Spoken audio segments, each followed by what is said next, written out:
Hello friends, आज मैं आपके लिए लेकर आई हूँ जीत आपकी के चैप्टर नंबर 4 का पार्ट 1। अगर आपने इससे पहले के वीडियोस नहीं देखे हैं तो द सीक्रेट की प्लेलिस्ट पर जाकर जरूर देखें। हमें कौन सी चीज़ पीछे धकेल रही है। आने वाले कल की उपलब्धियों की राह में केवल एक बाधा है और वो है हमारे आज के संदेह। अगर हम कार ब्रेक लगाकर चलाएं तो क्या होगा? हमारी कार कभी पूरी रफ्तार नहीं पकड़ पाएगी क्योंकि ब्रेक रुकावट पैदा करेंगे। हमारी कार बेहद गर्म होकर बिगड़ जाएगी। अगर कार में ब्रेक डाउन नहीं हुआ तो रुकावट की वजह से इंजन पर दबाव बढ़ेगा। अपनी मंजिल तक पहुंचने के लिए हमको दो में से किसी एक रास्ते को चुनना होगा। या तो हम एक्सीलेटर और जोर से दबाकर कार को नुकसान पहुंचाने का खतरा उठाएं या उसे तेजी से चलाने के लिए ब्रेक हटा लें। इस उदाहरण और हमारी जिंदगी के बीच काफी समानता है। हम में से कई लोग जिंदगी की गाड़ी ब्रेक लगाकर चलाते हैं। ये ब्रेक क्या है? डर, टाल मटोल की आदत, आत्मसम्मान की कमी वगैरह ही ब्रेक है। यही चीजें हमें कामयाब नहीं होने देती। भावनाओं के इन ब्रेकों को सही नजरिए, ऊंचे स्वाभिमान और जिम्मेदारियां कबूल करके हटाया जा सकता है।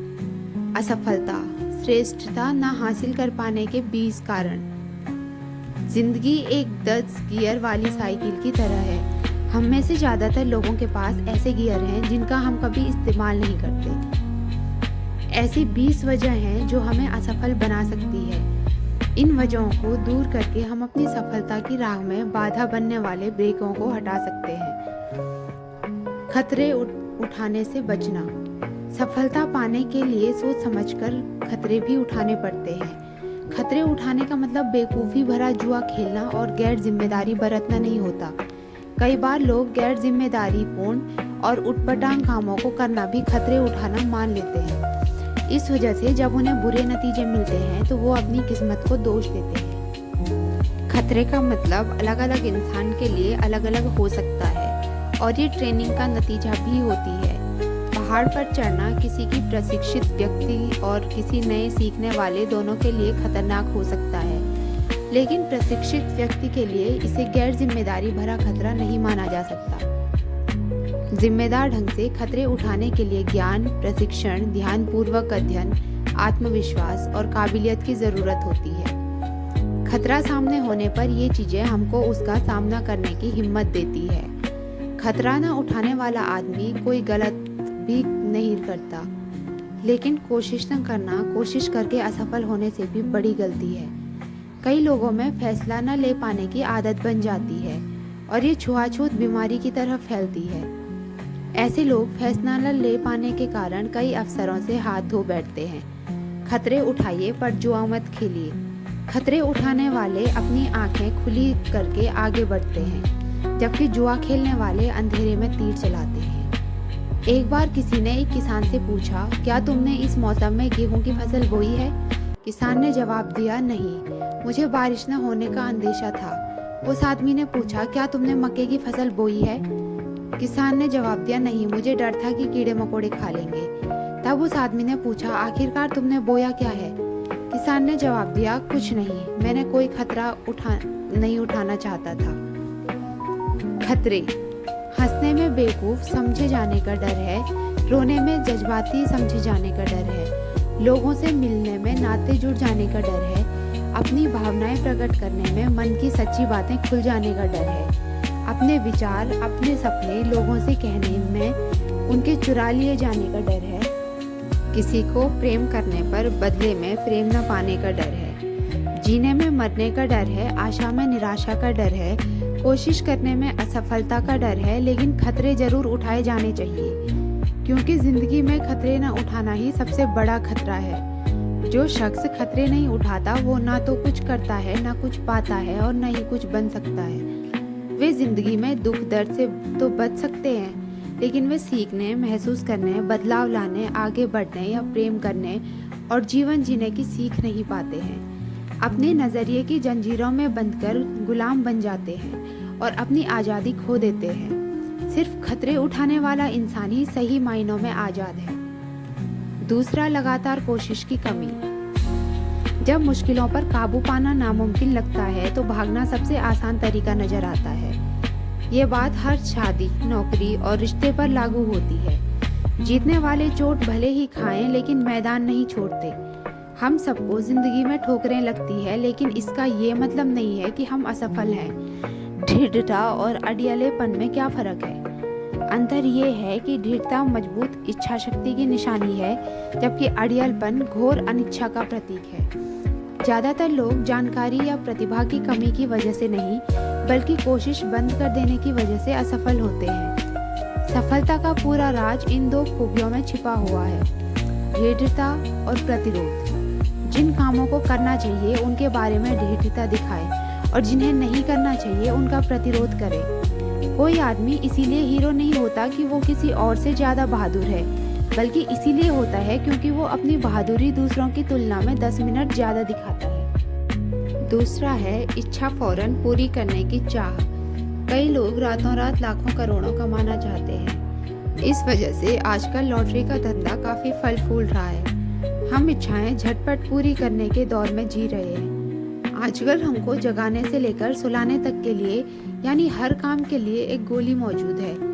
लोग एक गोली खाकर अपनी दिक्कतों से छुटकारा पाना चाहते हैं। इसी तरह करोड़पति बनने के लिए लोग अपनी ईमानदारी का गला घोटकर शॉर्टकट अपनाने से नहीं हिचकते। इच्छा फौरन पूरी करने की चाह रखने वाले उसके नतीजों के बारे में नहीं सोचते। आज की पीढ़ी अच्छी खुराक उसे मानती है जिसके खाने से वजन 5 पाउंड कम घट जाए। ऐसे लोग हैं जो और ज़्यादा जन्मदिन मनाने के बजाय ज़्यादा तोहफे चाहते हैं। अगर आप कल के बारे में सोचने के बजाय केवल आज के बारे में सोचते हैं तो ये दूरदर्शी नहीं है। सीमित सोच के सहारे आप कोई सार्थक लक्ष्य कायम नहीं कर सकते। प्राथमिकताएं तय न करना। लोग प्राथमिकताओं को अदला बदली करते हैं, जबकि ऐसा नहीं करना चाहिए। उदाहरण के तौर पर रिश्ते निभाने के लिए वे समय और स्नेह का मुआवजा पैसों और तोहफों से चुकाना चाहते हैं। कुछ लोगों को अपने बीवी बच्चों के साथ हिल मिलकर वक्त गुजारने के बजाय अपनी गैर हाजिरी का हट जाना चीजें खरीदकर चुकाना अधिक आसान लगता है। अपनी प्राथमिकताएं तय न कर पाने के कारण हम वक्त बर्बाद करते हैं। हम ये नहीं समझ पाते कि वक्त की बर्बादी का मतलब जीवन की बर्बादी है। प्राथमिकताएं तय करने के लिए खुद को अनुशासित करना पड़ता है।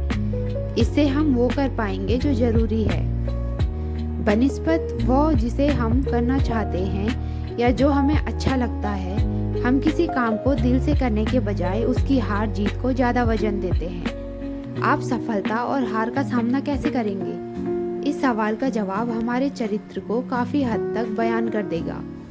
सफलता के राज को खोलने के लिए एक महत्वपूर्ण चाबी प्राथमिकताएं तय करना है।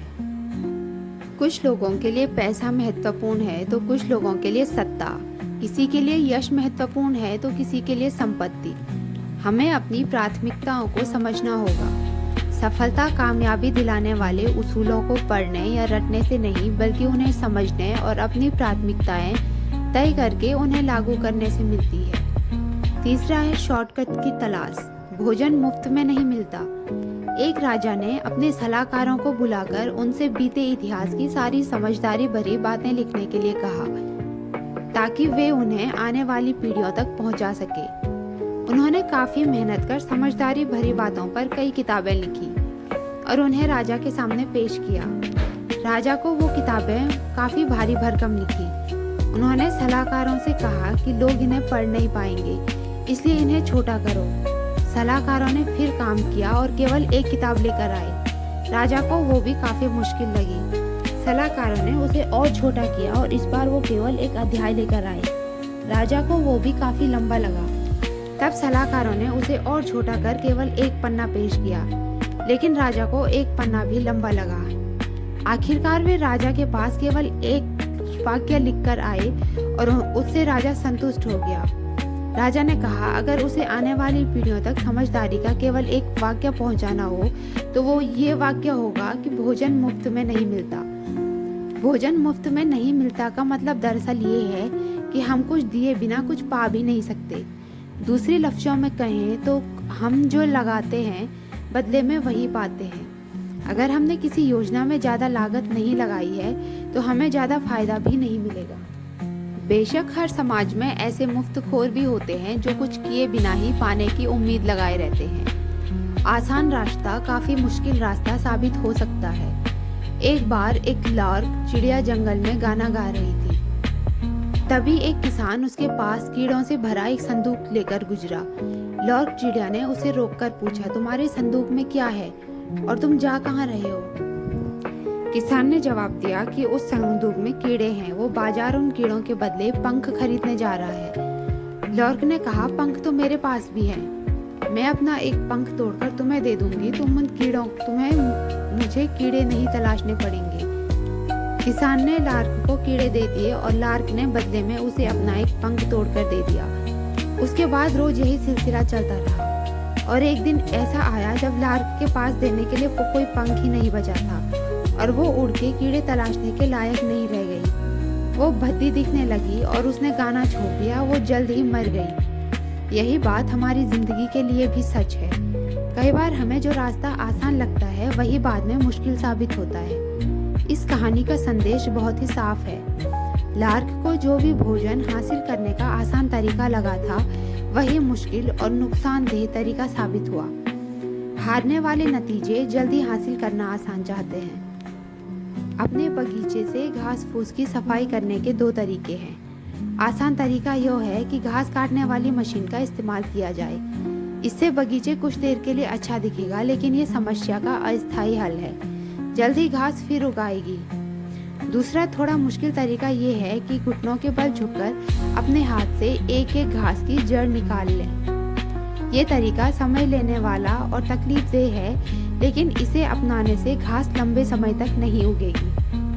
फ्रेंड्स, आई होप आपको ये वीडियो अच्छा लगा होगा। जीत आपकी के आगे के वीडियोस देखने के लिए चैनल को सब्सक्राइब करें।